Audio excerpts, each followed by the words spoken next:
Okay, so today we're going to go over Biochemistry 101, just to get you more aware of the metabolic processes, what metabolism really is, and also the 9 essential amino acids that we must be consuming on a day-to-day basis in order to survive and to live and to thrive. So, initially, the first thing we're going to talk about is what metabolism is. It says here metabolism is the process of the body breaking down and building the biochemical process that takes place in the body. So when we consume food, our body breaks these compounds down so that they're no longer foreign. Because when you first ingest a food, it's a foreign substance. It's not of human protein. And so the body has to be able to break that protein down, that amino acid down, that foreign amino acid down into a protein that is of the human nature. So there's two processes that take place, and this is Biochemistry 101, catabolism and anabolism. Catabolism and anabolism. So the first one is when you're breaking everything down.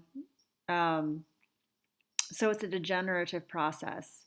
And this breaking down of proteins is what provides us heat and energy in our body. So when you eat food, you can feel it. Sometimes you have to take a nap because you ate a lot of meat or a heavy meal, and so your body's undergoing the process of catabolism in which it's breaking everything down.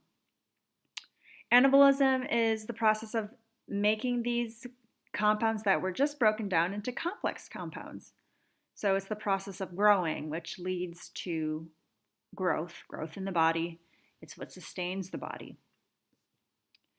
So, and you think of the best way for me to describe it is, I read this in one of my biochem books in college, and it just stuck with me. Think of a burning candle. So when you light the wick, it's the combination of the wick, the flame, and the wax is what keeps the flame lit for the entire duration of the candle. Now, if you let that candle alone, the fire will essentially burn itself out. So the burning of itself out is equivalent to the catabolism, and the process of remaining lit is the process of anabolism. So catabolism, if you want to think about it this way, is what actually causes us to age and to decay, leading us to our ultimate death. It's inevitable. But there are ways to slow this process down to keep the journey smooth and enjoyable throughout the process. What you put in your body is definitely going to be the main player in terms of slowing the aging process down. So I wrote down some reactions here that are really basic. I mean, they're not reactions, but it's just a simple way of explaining it. So along the digestive tract, foods are broken down from complex into simpler compounds. So complex compounds to simple compounds, which are absorbed in the small intestine, and then they're rearranged into complex compounds within the human body so that the human body can use it for growth. Quickly, we've got a minute left in this presentation. The building blocks of life, something called amino acids, which I'm sure everybody's heard of. Building blocks of life are right here. And there's 9 essential amino acids that you want to eat listed here.